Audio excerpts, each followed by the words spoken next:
All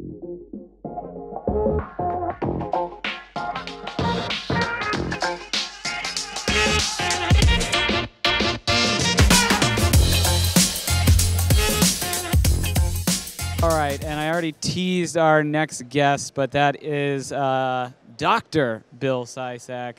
He's on the hot seat. He's coming up here. Come on up. Some of you might remember Dr. Bill from his days of master pairings, a lover of beer and food and cigar pairings, and now the owner of his own brewery. Yeah, all good stuff. That's what I'm into, but 11 months ago, I opened with my 3 partners Wild Barrel Brewing Company in San Marcos, and really excited. We're kind of blowing up a little bit, at least on the beer geek scene, and then overall, we're just getting a really good crowd coming in there, so we're very happy. So what's Wild Barrel all about? Is it, as the name would suggest, sour and wild beers, barrel-aged? Well, it's based a lot on that, but since we're so young, we still don't. We're letting the barrels do the talking, right? So we haven't released any barrel-aged beers yet. We have plenty of beer in barrels, getting sour, and some clean beers working in the Imperial Stout range. But I had a lot of years of consulting prior to Stone and through Stone, so I kind of had an idea of what we needed to pour, and I'm still teaching over at SDSU. So we have a great gateway beer, which is our wit, a handful of IPAs always on, a handful of stouts, including Imperial Stouts, and 7 or 8 kettle sours. Imagine that. So kind of what all the kids are drinking right now. It's like we're hitting the millennial market and everybody else. Yeah, you're pretty running quite the gamut over there. Right. Now, what's it been like making that transition from consultant and employee of Stone to full-blown entrepreneur and owner of your own business? It's been awesome. It's been an awesome experience. I can't say I'm asked this a lot. What was the surprises? I'd say the only surprise was when do I get paid, right? Because you're putting all that effort into a startup. Well, who's writing my? Oh, I'm writing the paycheck. Yeah, That's exactly. Right. Yeah. So other than that, we knew certain things we wanted. We wanted a good city government. San Marcos is really craft beer friendly. Yep. We wanted freeway frontage. We're right off the 78 freeway, so that's perfect. And we wanted a large tasting room. So we have about a 4,500 square foot tasting room in a 10,000 square foot unit, which was kind of a bold move, but we knew if we're making good beer, we could make it successful, and so we're pretty happy with our decisions so far. Is your tasting room full most days? Yeah, we're open 7 days a week, 365 days a year. We open at 10 or 11, depending on the day, and we're open till 9 or 11 every night in an industrial zone. That was one of the arguments we had early on. They were like, well, should we even be open Monday and Tuesday? I go, look, our bartenders can be there. We sell 4 pints, we're ahead. And so we're full all the time. We're 0.3 miles from Lost Abbey. We're right by Stone.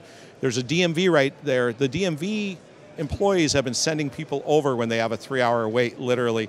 I don't know if that's a good advertisement for Sacramento state government, but they're like, yeah, there's a line, but there's a brewery right across the street. Before you take your driver's ed test, yeah. We do ask that. It's funny. We go, yeah. You're not doing a driving test. He goes, no, I just have to get this renewed or get my boat licensed or whatever. But it's pretty funny. So on Mondays, like, we'll have 50, 60 people there in the evenings, and on Friday tonight, we'll have 300 people in there. So, I mean, it's great. That's amazing. I mean, it's got to do wonders for cash flow. Yeah, no, it's really beneficial. I've always been a proponent of the 80-20 rule. 80% of all your products should be sold through your tasting room. That's where your profit margin, as you well know, is. Yep. So through releases or crowler sales or just regular guest experience, it's all about having a really nice place, having well-trained staff and quality beer, and people seem to love it and they want to keep coming back. So our long-term goal is to have a little bit of local distribution so that we can have that free advertising at the lesser margin, but then going ahead and opening 4 or 5 other sub-licenses off the Type 23 and doing that. So you guys are going to expand with additional tasting rooms then? We are, and because we have a limited distribution footprint plan where we want to grow organically, we're not going to open tasting rooms accounts. We're not going to open tasting rooms in San Diego. Okay. Because there's always that bar experience. why are you opening down the street? Why do I want to buy your beer, right, if you're opening down the street and you're competition? Yeah. So our goal is, San Diego, much larger area-wise, but the same population as Orange County. San Diego, 200 tasting rooms and brewery associated tasting rooms. Orange County, 60 or so, same population. LA County, 3 times the combined population of both, and like 50 breweries, right? So we're going to do a couple in Orange County. We're going to do a couple in LA. And then we'll have a limited distribution footprint where we'll have an extra large cold box. We'll ship the beers from the mothership, and we'll do a little bit of distribution out of Orange County, and then we'll go to LA and ship it directly from there, and just a little bit of distribution.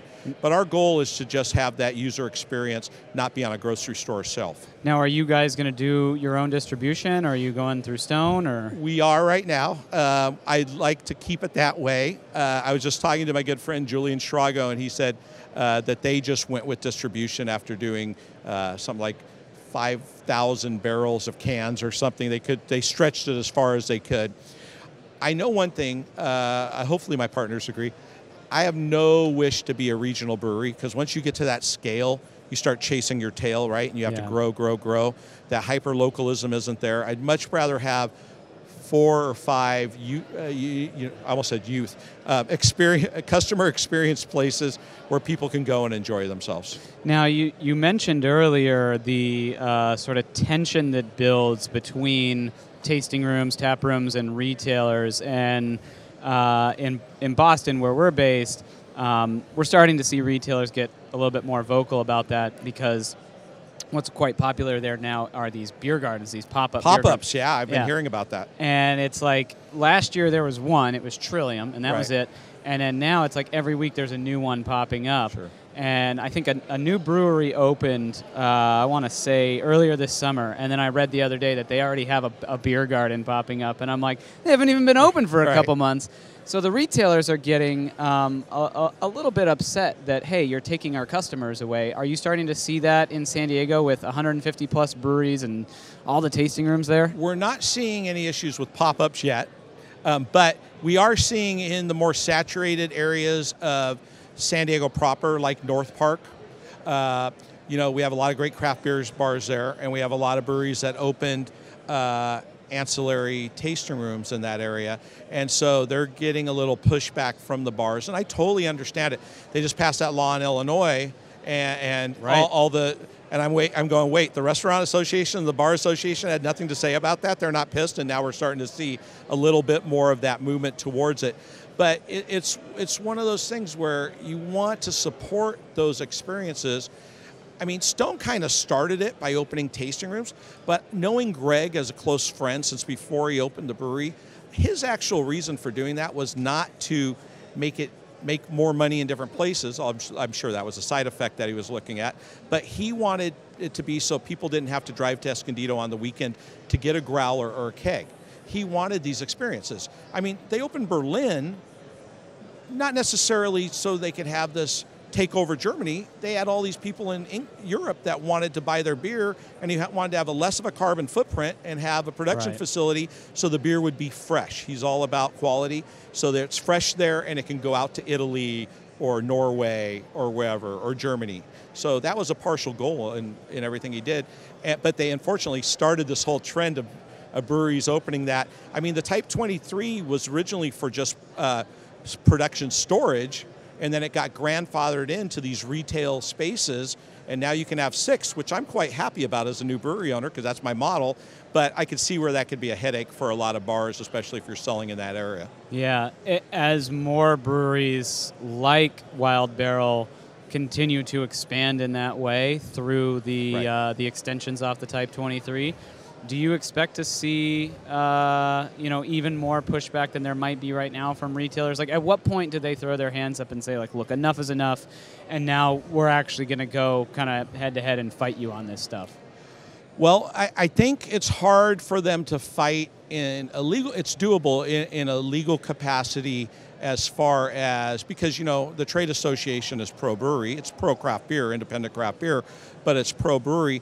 But I know bar owners that don't buy certain breweries' beers because they're within a mile of their tasting room. So I think they're just doing it by making the that choice right now.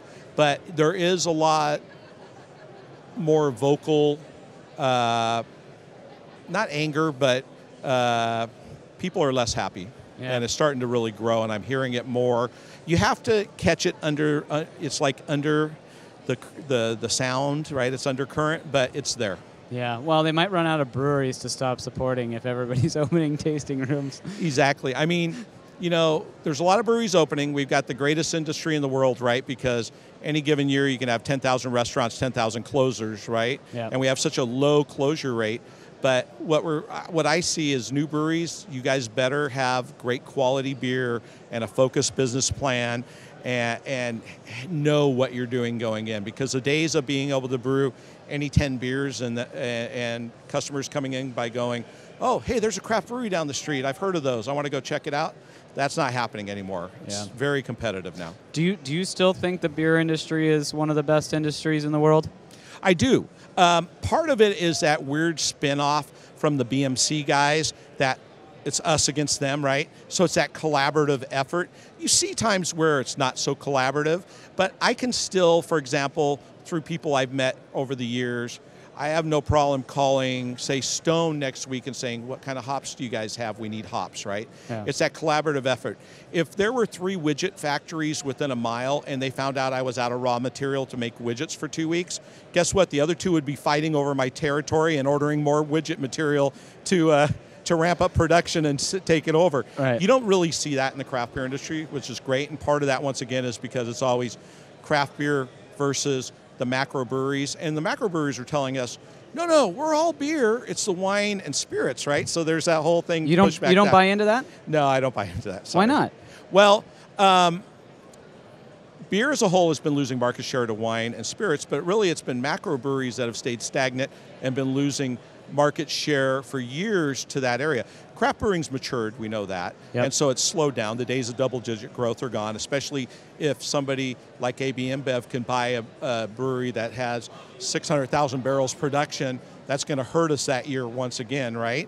So if you're talking independent craft breweries, I think there's an issue, but to me, millennials and the growing markets in certain minorities, like the Hispanic community is drinking more beer, women are drinking more beer, right? Yep. And so being approachable to them is great. I think of all of them as what I am, which I call an ambidextrous drinker. On any given night, I might start off with wine at dinner, have a cocktail afterwards, and then go to a brewery, right? Sure. So you may be drinking all those things together. I think it's more of a quality versus quantity, and so whether it's craft beer, craft distilleries, or great wines, or great mixology cocktails, I think it's people tend to gravitate towards those now more, or at least a good market segment does, more than, craft versus, I'm at my buddy's house, I'm just going to drink this Miller High Life all night, right? Sure. So I agree, I understand where the macro breweries are coming from,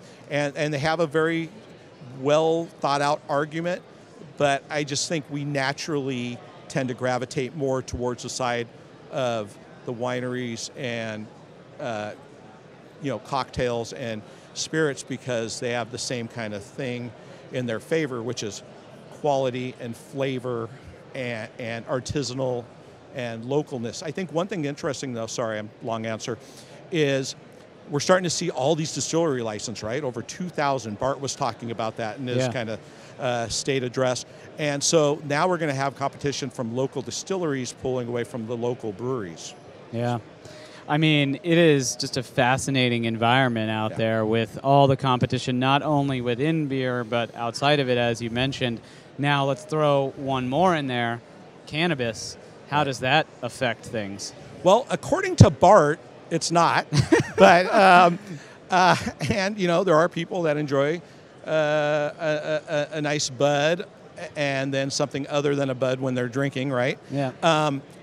The biggest thing I heard from my friends in Denver was when they legalized the warehouse space in Denver was all sucked up by cannabis producers. Yeah. And that was the biggest deficiency or the biggest thing that hurt craft breweries as they wanted to open or expand. Physical space, right? And CO2. Exactly. CO2 was another big thing. And so there were a lot of issues with that. I think we're not really seeing it in San Diego with the craft beer community. Can it affect us? Sure. It's another wild card in there. We'll have to see as it matures 5 years in how it affects things and how state legislation changes and how our federal government decides to interpret things, right? Yeah. But so far I haven't seen any ill effects in San Diego, but of course we're only from the first of the year, so. Do you partake in any cannabis products yourself from time to time? I've been known to in the past, yeah. Now, do you complement or substitute when you do? I always compliment. Okay. I pair them. Of course you do. So, yes. I mean, you know, so now you are the third person that we've had on the program that has said, yeah, I have used cannabis products before, Right. and when I do use them, I complement my drinking with cannabis. So Right. maybe Bart is right. Maybe after all, you know, we're getting all worked up about cannabis being this threat, and maybe it'll actually help craft beer in some ways. Yeah, I can't see how it wouldn't. And, you know, the generations that are still participating in the cannabis world are definitely the age groups that are still enjoying great craft beer. So, if anything, I think it's a macro plot. I'm just kidding. I think it's a macro plot to tell us cannabis is bad. So they're going to drive all you guys out of business. But I don't know. Sounds good. Well, I love talking about this stuff, and I love speculating nonetheless. Yeah. And I think it'll probably be a few years before we really understand I agree. what impact it's going to Right. have. Well, with that being said, you know, maybe take a hit of your vape pen, go head over to Bill's tasting room and have a sour beer. In the meantime, we're going to break for 5 minutes of ads. But Bill, thank you so much for Thank you. joining, and best of luck. Cheers, my friend. Appreciate it. Cheers.